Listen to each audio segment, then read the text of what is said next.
So I think Weaver Beats was actually right. I was on Twitter complaining about my YouTube views in an indirect way. Because I'm not going to lie, sometimes it's frustrating having about 150,000 subscribers and getting 3,000 views on a video that you spent a lot of time on. But that is pretty much my fault, given that I've split my channel, made a lot of other poor choices when it comes to YouTube. Anyway, Weaver's point is that people want entertainment over information. And I've actually had a couple people recently comment and say that they've found my channel because of Weaver's channel. And when I look at my YouTube stats, a lot of the same people who watch his videos watch mine. So shout out to Weaver, because he's always been supportive. And DJ Payne also needs to edit his videos more. So the videos are way too long and it's not to the point enough. This motherfucker, man.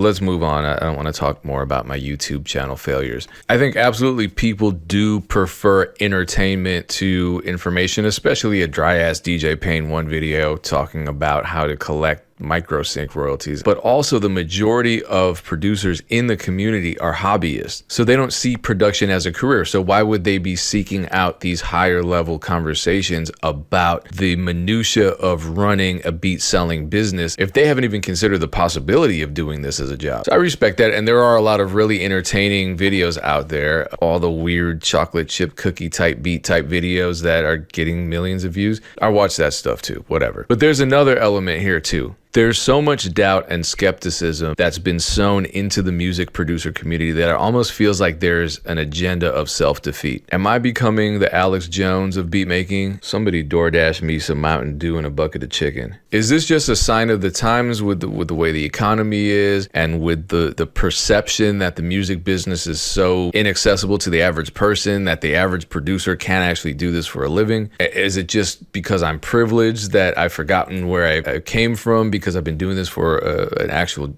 job for so long? Because I came from self-doubt. Nobody, myself included, thought I could make music as a living. And I didn't personally know anyone who did, and that messed with my head. You know, I'm from a place where people just don't become career beat makers, career rappers. And then a local producer by the name of Jinx went platinum. And initially I was like, man, that shit has nothing to do with me. And then I met him and I saw the plaque and I was like, wait, this is real. And that little bit of hope turned into curiosity for me. I was thinking, maybe I could do this. How could I do this? How did he do it? And then that turned into drive, which turned into motivation, which turned into me making a plan. And I said to myself, let's do this for real. And it took years and there were dark times. And I get that most people don't want to invest their heart and souls and their time and energy and their money and sacrifice family time, dating and social life for years just to try to build up their beat making career. Especially when year after year you don't feel like you're breaking that ceiling. You're not finding the kind of success that you desire. It'll demotivate the hell out of you. And I understand that, but unfortunately, oftentimes that's exactly what it takes. I mean, we look at these NBA success stories and we celebrate the work ethics and the drive of these great athletes who have been practicing for maybe 15 years before they make it into the NBA, right? And we acknowledge that they're great because of their commitment, because of their unrelenting dedication, but we almost never apply that to music production. So is that it? We've just convinced ourselves that we can't do it. So anytime we see someone telling us that we can do it, we resent them, we lash out at them? Or are there paid operatives crawling the internet who are strategically demotivating members of the producer community while simultaneously trying to discredit people like me for giving out information that could help a producer turn their love of making music into a viable career? It's more than likely that there's just a critical mass of bitch-ass producers. Can you stop with the singing, man?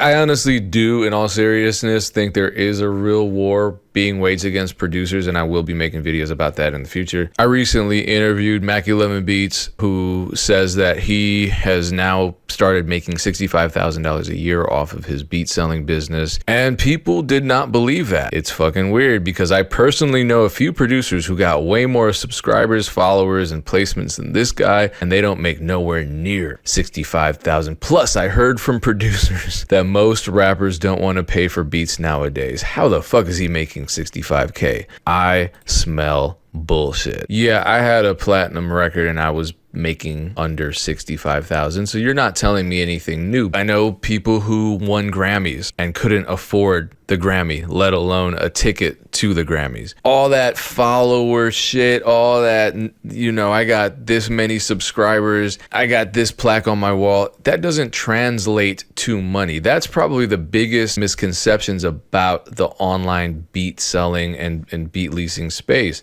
I mean, I make more than 65K a year off of selling beats, and my YouTube view numbers are terrible. On my beat videos, terrible. I started a second channel. They're terrible on that channel too. It's incredibly childish for people to expect all of the numbers that are visible and all of the actions of a producer that are visible to be the only ones that matter. If you run an online business, again, people think YouTube numbers and Instagram follower counts are what translate into vast riches and wealth. Whatever, man. If that's what you believe, that's what you believe. We're not in the same IQ bracket. But I'm gonna tell you, some producers, dope boys, and anyway, and people like them don't even use YouTube. They get lower view counts than me, and they're making a lot of sales. Trust me, a lot of sales. Matter of fact, there was one day, and I made a video about this because it exemplified the point perfectly. I dropped 2 beat videos on YouTube, and obviously I dropped them on BeatStars too, and I send out my email list, and I upload beats to about 5 or 6 different platforms every day. Both beats sold exclusively, and the YouTube numbers at that point were under 300 views each video.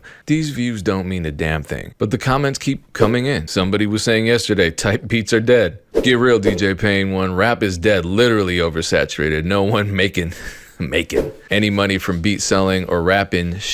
Is dead, literally. It just feels like these people are coordinated. They're all saying the same stupid shit, and they're just posting on every single possible social media platform these same comments over and over again. And it's not just on my videos, it's on anybody's videos. If they're trying to be a little too motivational, if they're trying to teach a little too much about the actual business of music, you're gonna get flooded with these comments. And then there are the ones that are a little more insidious, people that pretend to have their facts together, and it's an attempt not just to discourage producers from pursuing their own career paths, but to discredit the people, in this case me, so that automatically all of our information becomes completely invalid. Because if I'm full of shit, then all my content, all my interviews, information, research, facts, experience, all goes out the window. DJ Payne created a money-making career on YouTube by complaining about how he can't get paid by these record labels, rappers, etc. I literally do the opposite.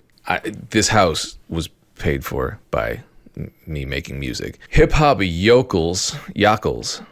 The way people spell when autocorrect has been around for decades just blows my mind. They have some cobbled together, socially engineered fluff that they see. This is the type that they peddle their marks on YouTube. That's the biz. You're welcome. There are millions of kids with laptops and drum machines that can do what DJ Payne does. Isn't difficult to make beats. I don't know why beats are in quotation marks, but this is clearly incredibly intellectual individual. But I get these comments all the time that I make a living off of deceptive and negative content. So they're flipping the script on me. They're the ones lying to you, but they're making it seem like I'm the one lying to you, because in reality, I get paid to lie to you because I'm making all this money off of these YouTube videos. Every time I make a YouTube video telling you, you can make beats, you can do it, you can do this for a career, that's money in the bank. I'm cashing a $5,000 check, a $10,000 check, $1 million check every time I make one of these videos motivating and inspiring producers to potentially step up their email marketing and sell more beats. What's funny is that in this comment, he says that I'm just complaining in my videos, but then there's the opposite comment that says I'm being too optimistic and I'm lying to producers and giving them false hope and saying that, you can make beats for a living. And that's deceptive because no one can actually make money off of selling beats because that shit dead. Literally. These are obviously the easiest comments to debunk, and I don't even waste my time arguing with these people, because when the weird racist guy said that on Norb's video and he pinned the comment, maybe you watched that video, maybe you didn't because it had a terrible view count. What did I do? I showed you my channel dashboard, and I'll show it to you again because this has actually been a terrible month. This is the estimated revenue I'm making off my YouTube videos. And this is why these comments kind of annoy me, because all these damn videos, and this is what I'm getting from them. And then on top of that, I'm sitting here, look, I made 800 some odd fucking dollars this month making all these goddamn videos, and someone still has the nerve to leave a comment saying, oh, Payne's only making these videos because he's gotten rich off of it. Bitch. I think my real problem is just that I expect people to be smarter. But yeah, I dropped part 2 of the how to sell beats in 2024. And of course, people were mad about that too. I don't know who this guy is, but he comments on all my videos. You could talk about more relevant things like how to socially engineer an online persona. Yeah, we do. That's just called marketing. We talk about this is called avatars, customer avatars. You just don't watch my content. But it's more discouragement. The crazy thing to me is that I've interviewed producers who have made $1 million. No one questions that. But I get Mac 11 on here talking about he made $65,000, and people are like, I don't think so. I smell bullshit. If you're still watching now, it's probably because you don't fall into the bitch ass producer category. So let's just talk about this $65,000 a year number. Some people are going to be like, oh, that's nothing, right? This is someone who's making $65,000 a year entirely off of their music, which is great. It's amazing. There's no cap on their salary. They don't have a boss or a CEO determining what their salary is or what their hourly rate is. It's largely dependent on them and the kind of music they make and the kind of work that they do. This is the average male, 35 to 44 years old. You know, it's about that. It's about $65,000 a year. However, in the interview, Mac 11 made it clear that he is the sole breadwinner, the sole earner in his household. He has a wife and kids. Let's compare that to the median household income. In 2022, it was 74, but let's round it up, 75,000, which is 10,000 more than he claims to make. And so when you put it into perspective, his claim isn't that crazy. I've said it before that there are hundreds of producers making 6 figures selling beats online. I imagine there are hundreds, if not thousands, making somewhere between 40 to 99,000 a year doing it. I will revisit this. I don't just want to spread this narrative without actually substantiating it in any way with facts. I'm skeptical myself. So that's why I do try to interview people who are living this lifestyle, so you're not just having to take my word for it, but then also provide some kind of hard data. So I'm working on that. I'm going to end here. My man Cloud9 just tweeted this. Still crazy that most producers on BeatStars don't believe I didn't rely on YouTube at all to make beat sales in my 10 plus years of selling beats online to become a full-time producer. He paid off his mother's house. I interviewed him. We talked about that. I just dropped a video with him a couple weeks ago where he talked about using Content ID to earn additional money off of beats, but then also prevent beat theft. It's not something I do, but I wanted to talk to him, and it seems to help a lot of people. There's this whole circle of us who are doing this as a career, and we've just been doing it so long we understand and speak the same language. But if you're not quite there yet, and I swear I hope you get there, I feel like there are really only 2 paths to take. The one path is to just reject it and say, okay, you guys are full of shit. You're a bunch of liars. That sheep dead, literally. And then you become the anti, or you're the person that just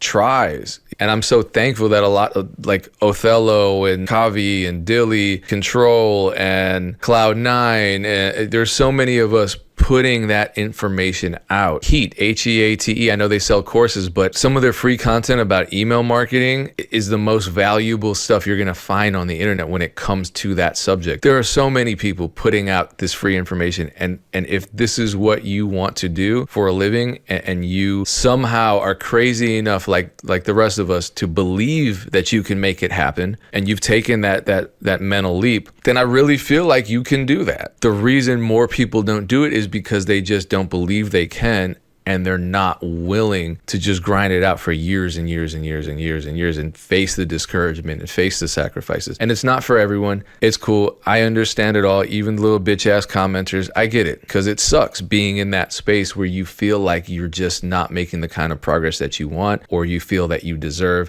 and then you got some asshole like Payne One up here. Hopefully that's not where you are right now, and hopefully within the year you start seeing some real signs that you're on the right path and that your career is growing. More coming soon on the war on producers, and more coming soon on some of the more practical topics about selling beats and the business of music production, regardless of what's going down in the comment section. I appreciate you watching. Peace.